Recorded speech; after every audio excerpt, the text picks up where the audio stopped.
رات کے پچھلے پہر شدت قرب سے وہ بے چین ہو گیا۔ آسمان کی طرف دیکھا اور پھوٹ پھوٹ کر رونے لگا۔ تھوڑی ہی دیر کے بعد صبح ہو گئی۔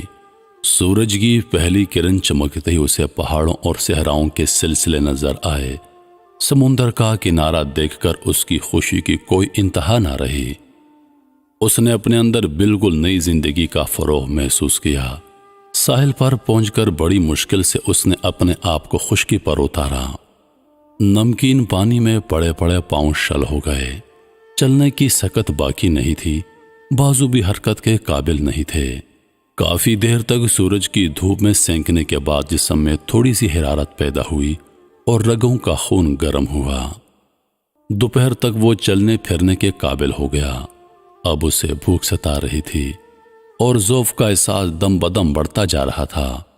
خدا کا نام لے کر رزق کی تلاش میں اٹھا۔ اس گھنے صحرا میں سوائے پھلوں کے اور کیا مل سکتا تھا؟ کافی دور چلنے کے بعد جنگلی درختوں کا سلسلہ شروع ہوا۔ دوپہر ڈھل رہی تھی، لیکن اسے بھرے جنگل میں کوئی چیز کھانے کے قابل نہیں مل سکی۔ جب چلنے کی سکت باقی نہیں رہ گئی تو تھک کر ایک درخت کے نیچے بیٹھ گیا۔ وہ آبدیدہ ہو کر اپنے مستقبل کے بارے میں سوچ ہی رہا تھا کہ اچانک اس کی نظر قریب کے ایک درخت پر پڑی جس میں سیب کے برابر سرخ رنگ کے پھل لگے ہوئے تھے۔ اس یقین پر کہ وہ جنگلی سیب ہیں، درخت کے پاس پہنچ گیا۔ شاخیں زمین تک لٹک رہی تھیں، اس لیے پھلوں کے توڑنے میں اسے کوئی زحمت نہیں پیش آئی۔ رنگ و روپ میں تو سیب کی طرح تھا ہی، جب اسے چکھ کر دیکھا تو لذت بھی نہایت شیریں تھی۔ بھوک کے غلبے میں سیب سمجھ کر کئی پھل کھا گیا۔ دوپہر ڈھل چکی تھی اور کچھ عرصے کے بعد شام ہونے والی تھی۔ اس نے سوچا کہ جسم میں تھوڑی سی توانائی آ جائے تو جلدی جلدی جنگل سے باہر نکل کر رات گزارنے کی کوئی محفوظ جگہ تلاش کی جائے۔ اسی خیال میں کھویا ہوا تھا کہ اندر سے اسے سر چکراتا ہوا محسوس ہوا۔ شعور کا چراغ بجھنے لگا، رگوں کی حرارت سرد پڑنے لگی اور ایک گہرے خمار کی کیفیت میں وہ بے ہوش ہو کر زمین پر گر پڑا۔ سورج ڈوب گیا، رات آئی اور گزر گئی، لیکن وہ ہوش میں نہ آیا۔ اس کے نبض کی تپش انتہائی تیزی کے ساتھ نقطے انجمات کی طرف اترتی آ رہی تھی۔ اب وہ صرف چند گھنٹے کا مہمان تھا۔ سورج تیز ہو گئی اور ہر طرف جنگل میں سورج کا شفاف اجالا پھیل گیا۔ بڑی بوٹی اور نباتات کے ماہرین کا ایک دستہ تحقیقاتی مہم پر جنگل کا گشت کر رہا تھا۔ گھنی اور پرپیچ جھاڑیوں میں بھٹکتے ہوئے وہ ٹھیک اسی مقام پر آ نکلا جہاں جنگلی سیب کا وہ درخت تھا، اور درخت کے نیچے ایک انسان کی لاش دیکھ کر حیرت سے چیخ پڑے۔ دستے کا رئیس ایک انتہائی تجربہ کار، ذہین اور سن رسیدہ حکیم تھا۔ لاش کے قریب پہنچ کر اس نے تھوڑی دیر تک چہرے کا نہایت گہری نظر سے جائزہ لیا، نبض پر ہاتھ رکھا، آنکھوں کی پلکیں اٹھائیں، ناخنوں کا رنگ دیکھا اور اپنے ساتھیوں کو آواز دی، یہ ابھی زندہ ہے۔ اب ایک لمحے کی تاخیر بھی اسے موت کی ابدی نیند سلا سکتی ہے۔ سر جھکائے وہ علاج کی راہ سوچ ہی رہا تھا کہ زمین پر سیب کے چھلکے اور اس کے سوکھے ٹکڑے نظر آئے۔ پھر درخت کی طرف نگاہ اٹھا کر دیکھا تو شاخوں میں اسی طرح کے پھول لٹک رہے تھے۔ فوراً سمجھ گیا کہ زہریلے پھل کا یہی سارا کرشمہ ہے۔ فوراً اپنی زنبیل سے زہر کو ختم کرنے والی ایک جڑی بوٹی نکالی اور اسے ناک کے قریب رکھ دیا۔ چند ہی لمحے کے بعد نوجوان کی جسم میں حرکت پیدا ہوئی اور اس نے آنکھیں کھول دیں۔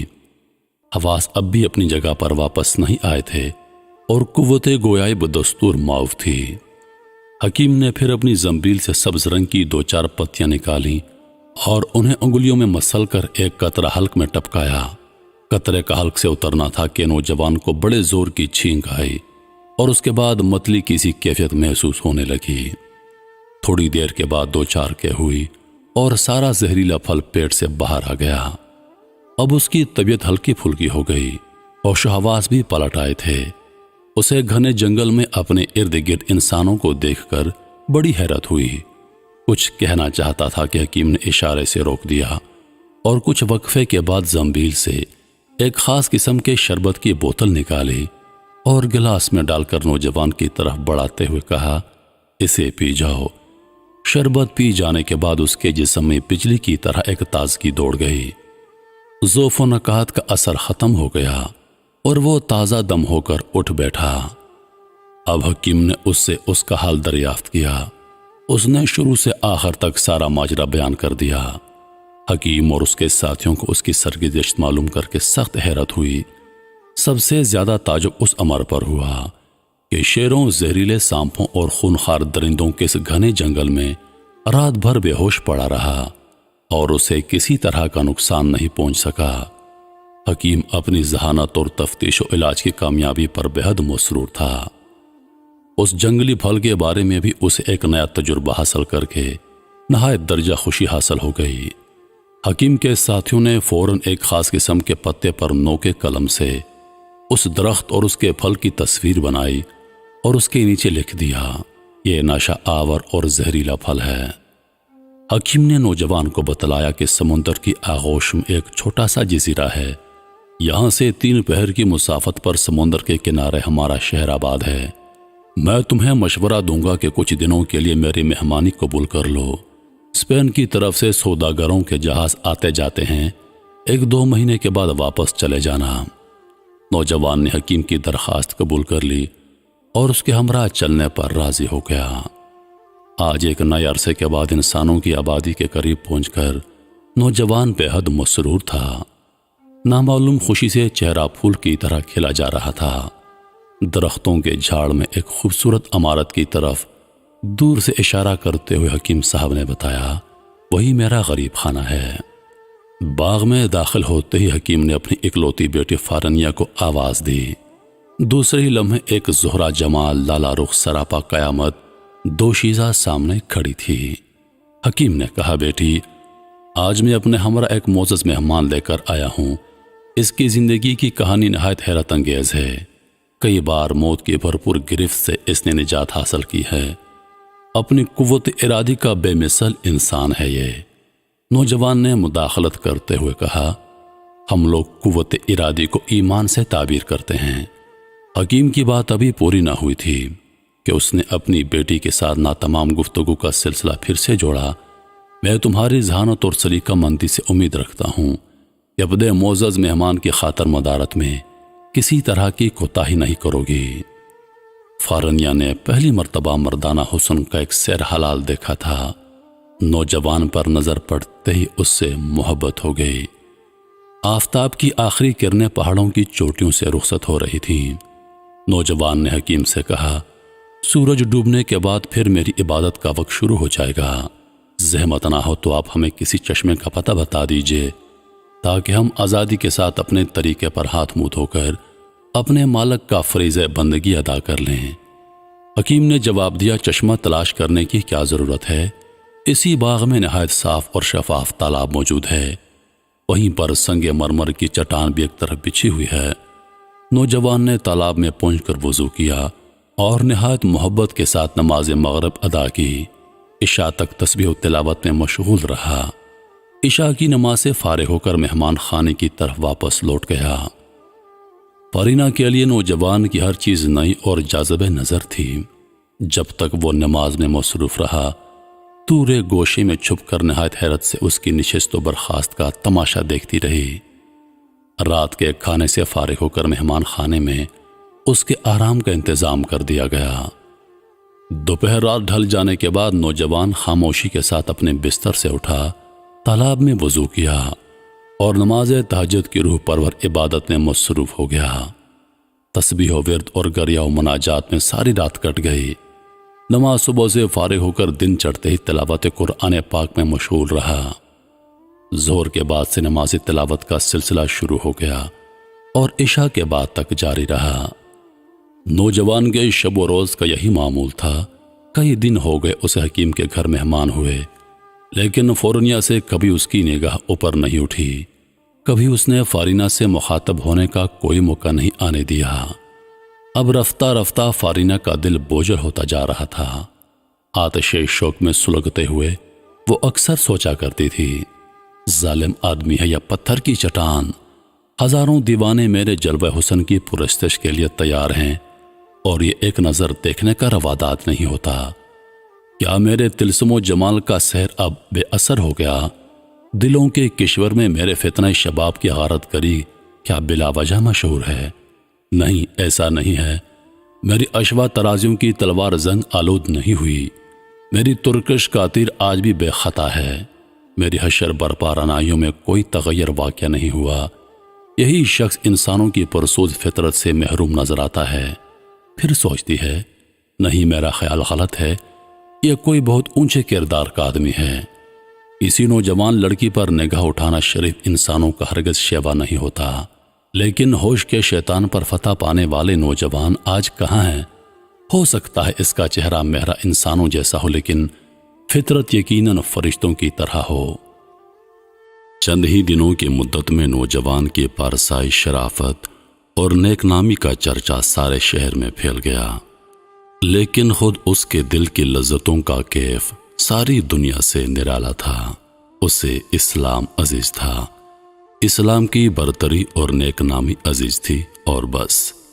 اس کے قیام کو 1 ماہ سے زیادہ ہو چکا تھا، لیکن جب بھی حکیم کے سامنے وہ اسپین جانے کی بات چھیڑتا تو ایسا لگتا کہ حکیم کے دل پر کوئی بجلی گر پڑی ہے۔ یکایک اس کا مسکراتا چہرہ مان پڑ جاتا۔ حکیم اسے اپنے گھر کی رونق برکت سمجھتا تھا۔ نوجوان بھی نہیں چاہتا تھا کہ رہتے موسم کا دل توڑ کر وہ چلا جائے۔ ایک دن وہ عشاء کی نماز سے فارغ ہو کر جب مہمان خانے میں واپس ہوا تو سارے گھر میں کوہرام مچا ہوا تھا۔ حکیم شدت اضطراب میں اپنا سینہ پیٹ رہا تھا۔ فارینہ پچھاڑی کھا کھا کر زمین پر لوٹ رہی تھی۔ سب سے برا حال اس کی ماں کا تھا۔ وہ صدمے کی تاب نہ لا کر بے ہوش ہو گئی۔ اچانک یہ کیفیت دیکھ کر نوجوان سکتے میں آ گیا۔ حیرت کے عالم میں حکیم کا ہاتھ پکڑ کر ایک طرف کنارے پر لے گیا اور اپنے قریب بٹھاتے ہوئے نہایت تسلی آمیز لہجے میں اس سے دریافت کیا، آخر اچانک کیا حادثہ پیش آ گیا ہے؟ عذراہ کرم میری حیرت کا ازالہ کیجیے۔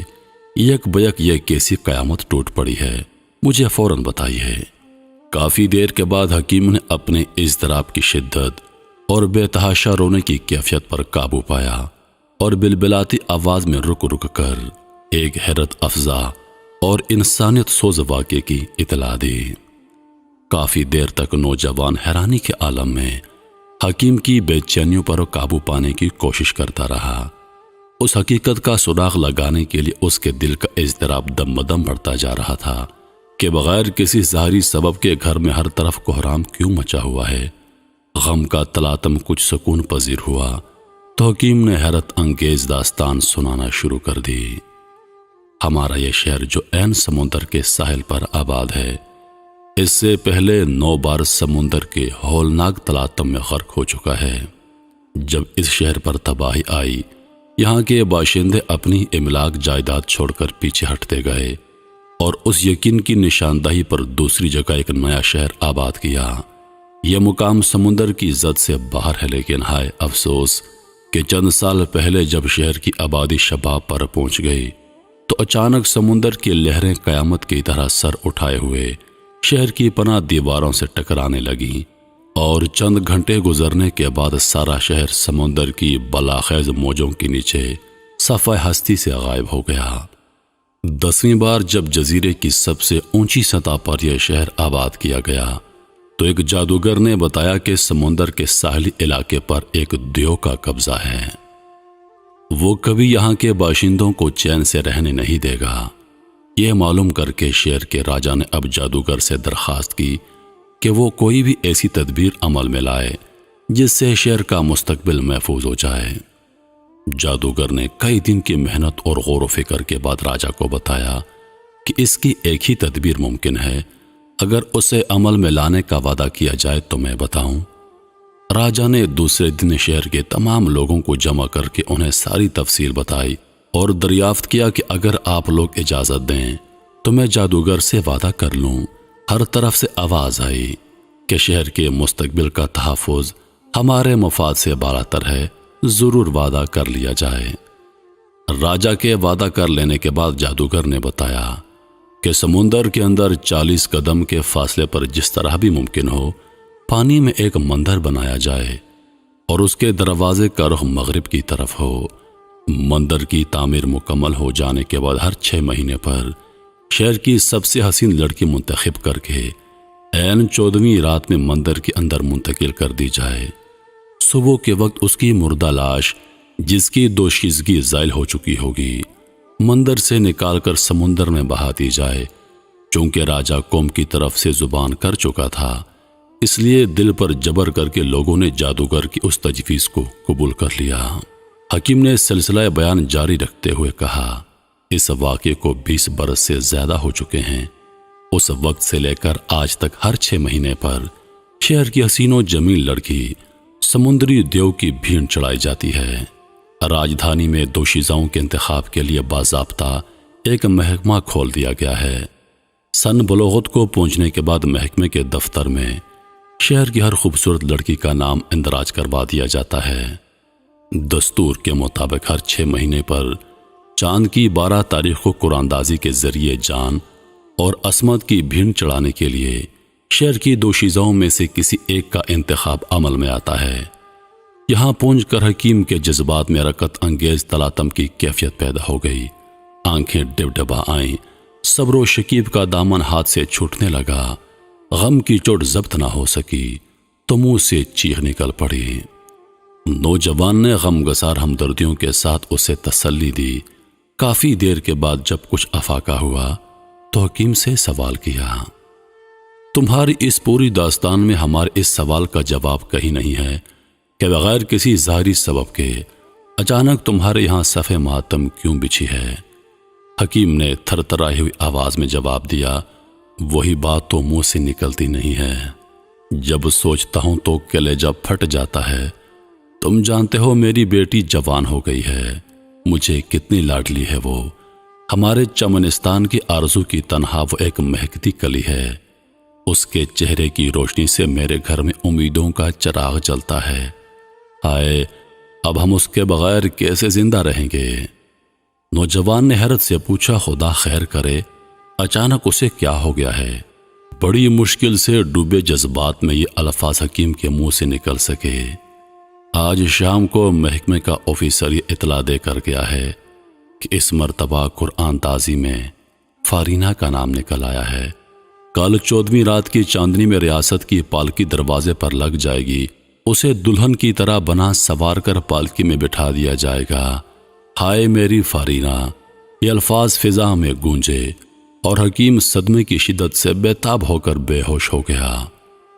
نوجوان نے حکیم کو ہوش میں لانے کے لیے اس کے منہ پر پانی چھڑکا اور کچھ پڑھ کر دم کیا۔ اچانک اس نے آنکھیں کھول دیں۔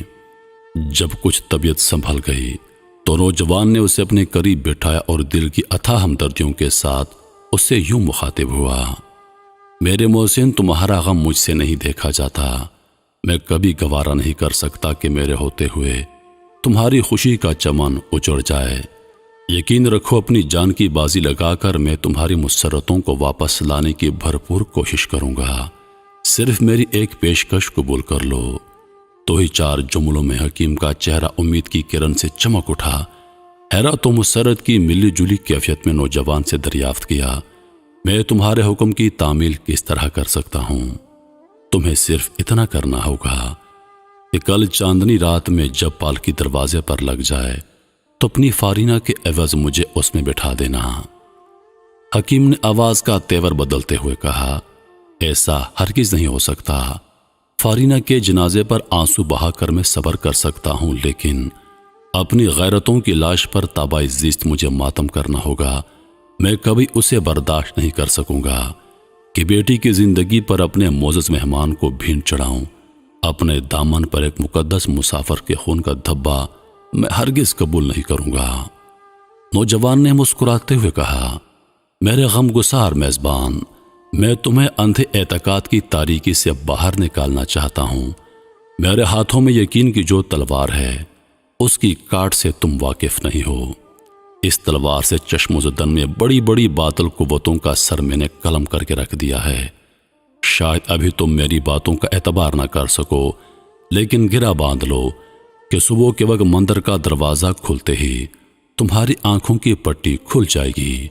پرسوں کا سورج اس وقت تک طلوع نہیں ہوگا جب تک اس جزیرے کی تاریخ کا ایک نیا دور شروع نہ ہو جائے۔ حکیم نے دریافت کیا، کیا واقعی تم اس محیب خوفناک دیو پر غالب آ جاؤ گے جس نے 9 مرتبہ ہماری جیتی جاگتی دنیا کو فنا کے گھاٹ اتار دیا ہے اور سینکڑوں لڑکیوں کا خون پی کر جس کی بہیمانہ قوتوں کا اندازہ اب ہمارے قیاس سے باہر ہو گیا ہے۔ نوجوان نے جھنجھلاتے ہوئے جواب دیا، معزز حکیم اطمینان رکھو، ایک دردناک مصیبت کے وقت میں تم سے مذاق نہیں کر سکتا۔ میرا لفظ لفظ حقیقت کی شہادتوں سے بوجھل ہے۔ حق کی توانائی کا تماشا دیکھنے کے لیے کل رات کی صبح کا انتظار کرو۔ نوجوان کی گفتگو سے حکیم کی مسرتوں کی کوئی انتہا نہ رہی۔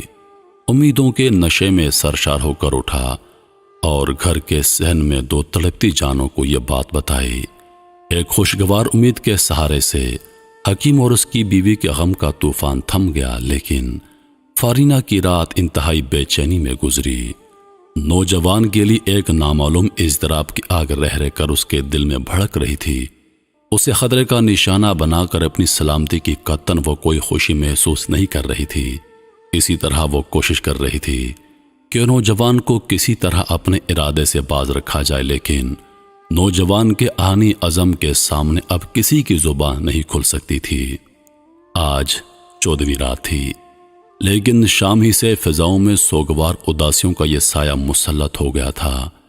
شہر کے ہزاروں نوجوان فارینہ کے غم میں تڑپ رہے تھے۔ ہر گلی میں ماتم و فغاں کا ایک شور برپا تھا۔ فارینہ کی تنہا زندگی ہزاروں زندگیوں کی امیدوں کا سرچشمہ تھی۔ آج جزیرے کی آبادی ایک بے مثال و یکتا پری و جمال حسینہ کے وجود سے خالی ہونے والی تھی۔ راجدھانی کی سلامتی کے لیے ایک عظیم قربانی کی تقریب میں شہر کے سارے معززین حکیم کے دروازے پر جمع ہو گئے۔ ہر شخص کی زبان پر حکیم اور اس کے گھر والوں کے لیے تحسین اور صبر و تسلی کے کلمات تھے۔ دستور کے مطابق ٹھیک 1 پہر شب گزر جانے کے بعد پھولوں میں بسی راجدھانی کی پالکی حکیم کے دروازے پر آ کر لگ گئی۔ پالکی کی کھڑکیوں پر مخمل کے زرنگا پردے لٹک رہے تھے۔ پیچھے بھیڑ چڑھانے کی رسومات کا سامان لیے ہوئے نیم برہنہ پجاریوں کا ایک دستہ کھڑا تھا۔ کئی مہینے کی مدت و قیام میں آج پہلی مرتبہ نوجوان نے حکیم کے زنان خانے میں قدم رکھا۔ سورج غروب ہونے سے پہلے ہی وہ اندر کی خالی کوٹڑی میں داخل ہو گیا۔ وہیں اس نے مغرب اور عشاء کی نماز ادا کی۔ دستور کے مطابق غروب کے بعد بھیڑ چڑھانے والی دوشیزہ کی کوٹڑی میں کوئی داخل نہیں ہو سکتا تھا۔ کسی کو چہرہ دیکھنے کی اجازت نہیں تھی۔ ماں باپ بھی اس کے قریب نہیں جا سکتے تھے۔ پالکی کے ہمراہ راج دربار سے بھیڑ چڑھائے جانے والے دلہن کے لیے مخصوص جوڑے آئے تھے۔ مندر کے ایک پجاری نے جوڑے کا صندوق نوجوان کی کوٹڑی کے دروازے پر رکھا اور یہ آواز دیتا چلا گیا، جلوس کی روانگی کا وقت آ گیا ہے۔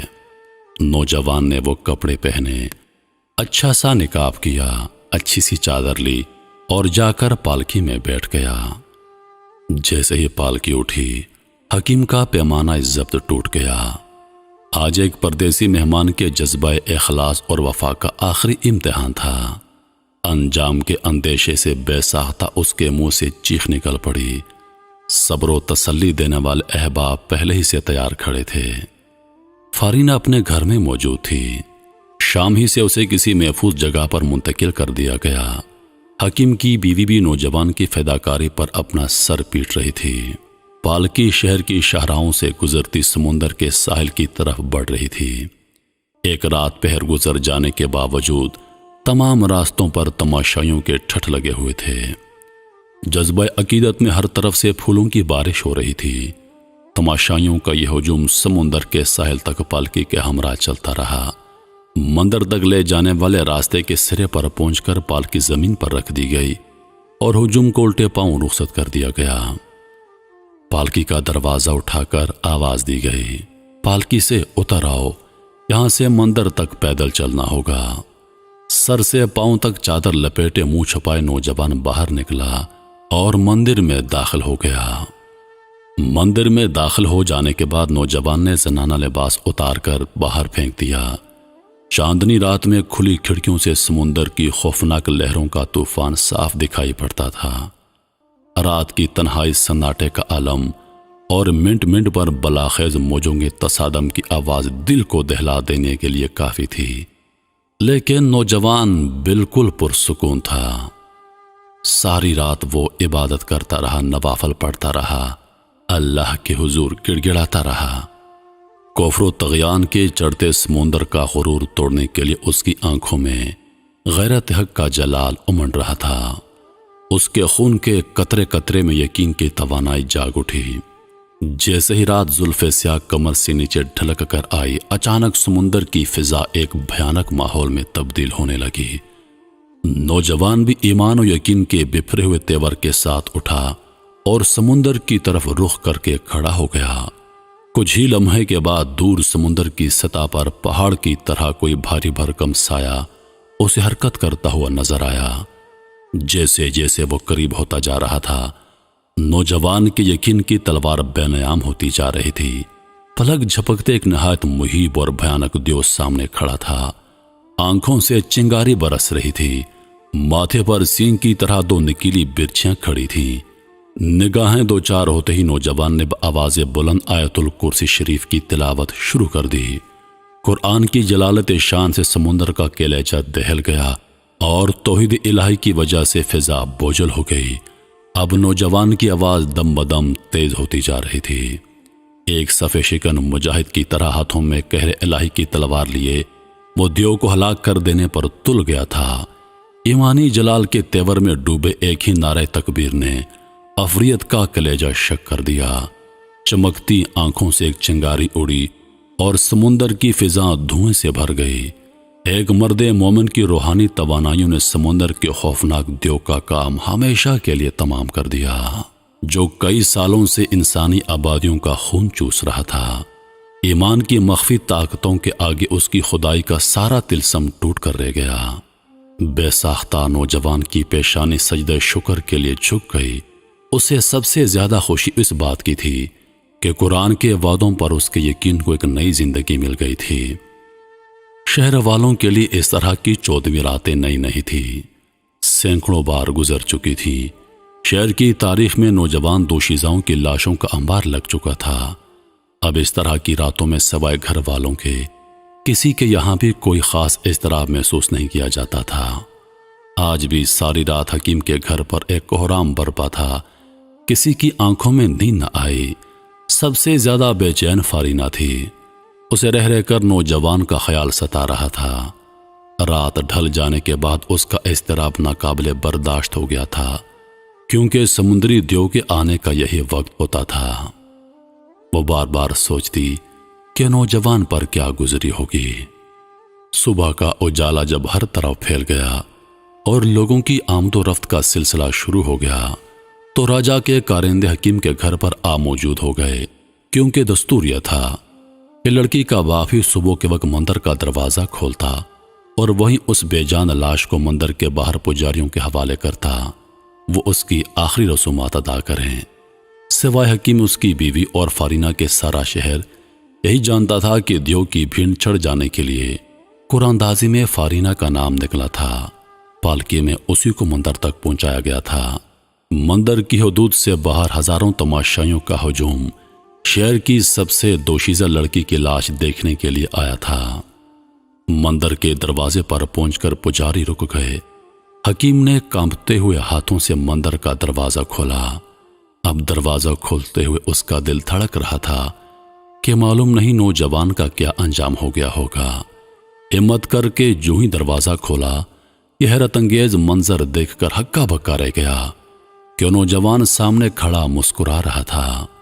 پجاری ایک غیر متوقع صورتحال دیکھ کر دہشت و حیرت سے چیخ پڑا۔ بجلی کی طرح یہ خبر تماشائیوں تک پہنچ گئی۔ سارے شہر میں تہلکہ مچ گیا۔ راجا کو جب یہ خبر معلوم ہوئی تو وہ اپنے مصاحبین کے ساتھ دوڑا ہوا مندر کے دروازے پر پہنچا۔ ابھی تک نوجوان مندر کے اندر کھڑا تھا۔ راجا نے حیرت سے اسے دیکھا اور رعب و دہشت سے آنکھیں بند کر لیں۔ نوجوان نے باہر نکل کر راجا کو تسلی دی کہ دہشت زدہ ہونے کی کوئی وجہ نہیں، میں وہی نوجوان ہوں جو کئی مہینے سے حکیم کے مکان پر مقیم ہوں۔ جب مجھے معلوم ہوا کہ برسا برس سے ایک سمندری دیو آپ کے شہر کو غارت کر رہا ہے اور اس کے قہر و ظلم سے محفوظ رہنے کے لیے آپ کی حکومت ہر 4 مہینے پر شہر کی خوبصورت لڑکی کو اس کی بھیڑ چڑھایا جاتا ہے، تو میں اس لرزہ خیز واقعے سے تڑپ اٹھا۔ میرے پاس ایک ایسی طاقت ہے کہ اس کے ذریعے میں بڑے سے بڑے دیو پر فتح پا سکتا ہوں۔ اس لیے میں نے اپنے معزز میزبان سے درخواست کی کہ وہ فارینہ کے بدلے مجھے دلہن بنا کر پالکی میں سوار کر دے تاکہ میں سمندری دیو کا کام تمام کر دوں۔ نوجوان نے مسکراتے ہوئے کہا، ایک بندہ مومن کو سوائے خدا کے کسی سے خوف نہیں ہوتا۔ اب سارا شہر اس نوجوان کو دیکھنے کے لیے بےتاب تھا۔ فارینہ بھی خوشی سے پھولے نہیں سما رہی تھی۔ نوجوان کی فتح و کامرانی سے اس کی زندگی میں امیدوں کی ایک نئی سحر طلوع ہو گئی تھی۔ وہ نہایت بے چینی کے ساتھ اس موقع کا انتظار کر رہی تھی۔ راجہ نوجوان کو اپنے ہمراہ لیے جیسے ہی مندر سے باہر نکلا، تماشائیوں کے ہجوم نے نوجوان کو فرط عقیدت سے سر پر اٹھا لیا۔ راجہ کے محل تک سارے لوگ اس کا استقبال کر رہے تھے، اس پر پھول برسائے جا رہے تھے۔ راجہ نے نوجوان کے اعزاز میں شہر کے سارے معززین کو اپنے دربار میں جمع کیا۔ سمندری دیو کے قہر و ستم سے نجات کے سلسلے میں یہ شہر کا پہلا اجتماع تھا جو نوجوان کو خراج عقیدت پیش کرنے کے لیے منعقد کیا گیا تھا۔ راجہ نے کھڑے ہو کر کہا، اس احسان کے بدلے نوجوان کا جتنا شکر ادا کیا جائے کم ہے۔ پتہ نہیں اس کے پاس وہ کون سی طاقت ہے جس نے اتنے مضبوط دیو کو ہلاک کر دیا ہے اور اتنے سارے لوگوں کی زندگیوں کا دیا جلا دیا ہے۔ سب لوگوں نے اپنے ہاتھ فضا میں بلند کرتے ہوئے کہا، نوجوان نے جس طاقت کے بل پر اس دیو کا کام تمام کیا ہے، دراصل ہم سب کو اسی طاقت کے آگے اپنا سر جھکا دینا چاہیے۔ وہی دین سچا اور غالب ہے جس کے فیضان نے نوجوان کو ایک عجیب و غریب ہستی کا مالک بنا دیا ہے۔ کیوں نہ اس نعمت کے شکرانے میں ہم سب کے سب اسی کے دین کو قبول کر لیں۔ تمام لوگوں نے ہاں میں سر ہلا دیا۔ اس کے بعد تمام کے تمام شہر نے نوجوان کے ہاتھ پر اسلام قبول کر لیا۔ سارا شہر مسلمان ہو چکا تھا۔ نوجوان کی شادی فارینہ سے کر دی گئی اور وہ ہنسی خوشی زندگی گزارنے لگا۔ معزز ناظرین، جب ارادے پختہ ہوں، جب دل میں ایمان ہو، جب اللہ پر یقین پختہ ہو، تو بڑی سے بڑی مصیبت انسان کا کچھ نہیں بگاڑ سکتی۔ اللہ پاک اپنے مومن بندے کو کبھی تنہا نہیں چھوڑتا۔ وہ ہر موقع پر اپنے بندے کی مدد کرتا ہے، لیکن شرط یہ ہے کہ اللہ پر انسان کا ایمان کامل ہو، اس میں شک نہ ہو۔ جس دن ہمارا ایمان اللہ پر مضبوط ہوگا، جس دن ہمارا ایمان اللہ پر کامل ہوگا، ہم دنیا کی بڑی سے بڑی مصیبت کو شکست دے سکتے ہیں۔ دنیا کی کوئی مشکل ہمیں نہیں ہرا سکتی۔ انہی لفظوں کے ساتھ میں اجازت چاہوں گا، اس امید کے ساتھ کہ سانسوں نے وفا کی تو اگلی بار ایک اور ویڈیو لے کر آپ کی خدمت میں حاضر ہوں گا۔ تب تک کے لیے خدا حافظ۔ اللہ پاک آپ سب کا حافظ و نگہبان۔ ہنستے رہیے اور ہمیشہ مسکراتے رہیے۔